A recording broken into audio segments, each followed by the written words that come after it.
When teenagers think of things that are addicting, they first think of video games, sports,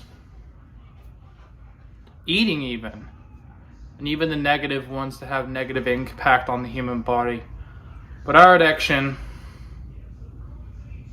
is something a lot greater.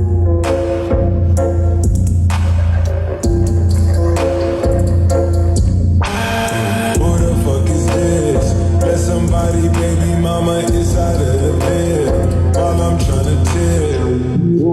Who's that creeping through my... My name is Remy Krupensky, and today we're going to be talking about the history of Hot Wheels. Now, the history of Hot Wheels starts off in 1968, where Mattel made its first ever Hot Wheels in 1968 on May 16th, and it was called the Sweet 16, which involved 16 Hot Wheels and the original orange racetrack, which would later be modified over the years. Now, the original designer of Hot Wheels was Harry Bradley, and Harry Bradley left Hot Wheels because he didn't think it was going to be successful, and then went to the car industry to design real life cars, and he would regret that over the time. And when Hot Wheels wanted him back, he recommended one of his fellow friends, Erwin Gilfenberg. So Hot Wheels were originally created to be more hot rod-like, and then its competitors, Matchbox, who created their cars based off the assembly line and production line. They were pretty basic and bland. Hot Wheels also used plastic tires, which created less friction and were very smooth around the track. And when Hot Wheels came into the market, they basically rocked the small die-cast industry. All of the competitors of Hot Wheels were scrambling to figure out how to compete with Hot Wheels, and they also used some of Hot Wheels ideas too. So now the 1970s were a very big period for Hot Wheels. In 1970, they introduced the Sizzler series, which is very cool. The Sizzler series were basically Hot Wheels with little batteries in them that could go around the track for 5 minutes, and then they had to be recharged. And then also in 1970, they released Mongoose and Snake series, which were basically two professional drag racers who are both rivals, and these cars are very famous in the Hot Wheels industry till this day. So now 1970 also included the Silver series, which included the King Cuda, the Boss Hoss, and the Heavy Chevy, and you could only get these through a mail-in offer through the Hot Wheels Club.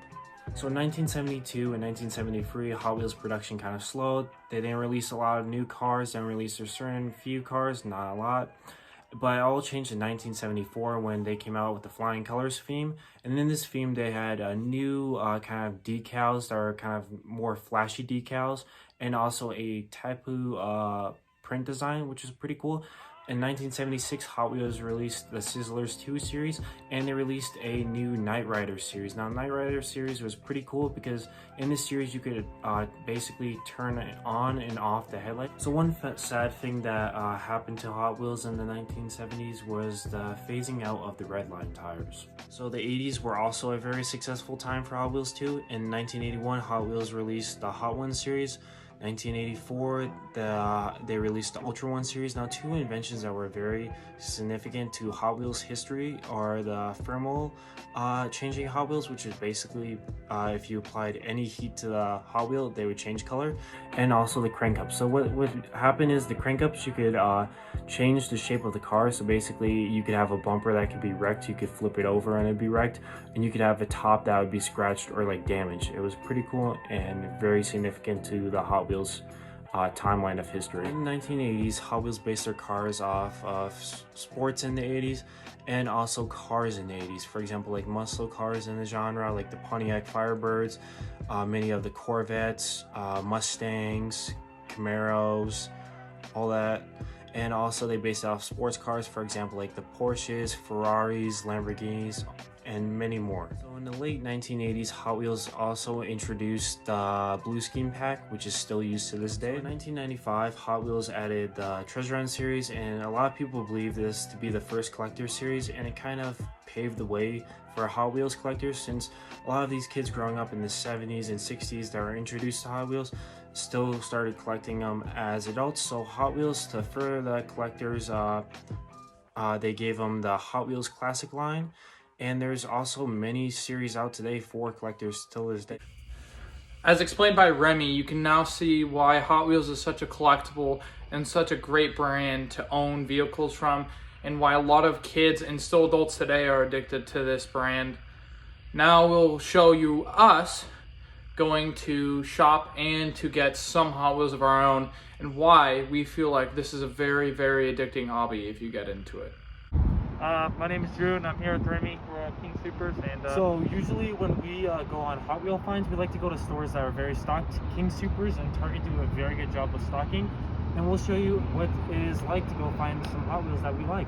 When I look for Hot Wheels, I like to look at for what most pops out the most interesting. Like for example, like this garbage. Do not get this, garbage. But for GT Race, this is nice. If you can see that, looks very nice. And if you come over here, I also like to look at these bins. The bins have a lot to offer. Sometimes you find very rare cars that are not usually common in the Hot Wheels. And over here, there is some Hot Wheels over here. Like for example, you have a 01 convertible Corvette 2019 edition.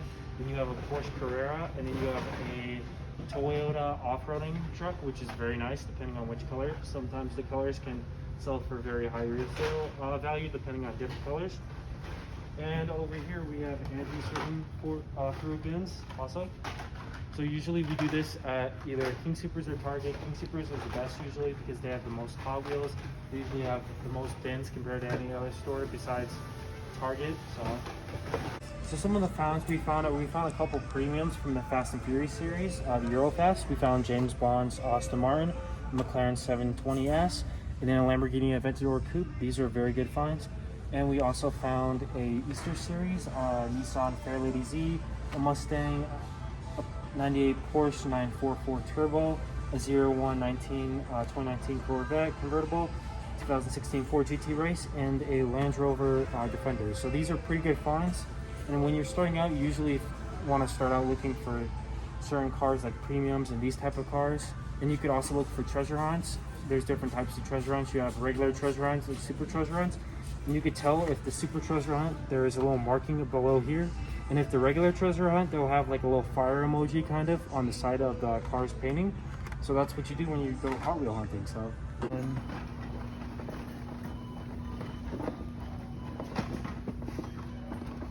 as you can see here, there's nothing good. Look at that. Welcome, valued customer. If you have your shopper's card, scan it now. So how'd that go?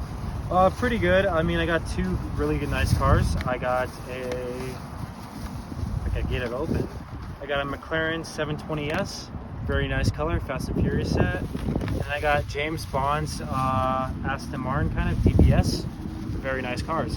As everyone watching this can see, we had a bunch of fun shopping for Hot Wheels, but this all came from a starting point, and this is why all of us love to buy and why we do Hot Wheels. So Logan, why did you choose to collect Hot Wheels? Well, I started collecting Hot Wheels about a month ago or so, and I just started to look for a lot of the trucks. I really like the design on most of them. Here's a Dodge Power Wagon right now. This is also one of my favorites. And also I like the Ram 1500 Rebel. There's the F-150, there's Chevy Silverados, and there's many other different kinds of trucks. But that's really why I got into Hot Wheels. So Andrew, what made you passionate about Hot Wheels and why did you decide to collect them? So I started collecting them first when I was a little kid. My parents used to bring them home when they got home with work. And then a couple buddies of mine started to get back into collecting them. So I decided to get back in the game. And what are some of your favorite types of Hot Wheels? We got the Bentley Continental here. I like it a lot. We also have this Power Wagon here from 1970. It's a good year. Yeah, but we'll show off a lot more of my favorites later.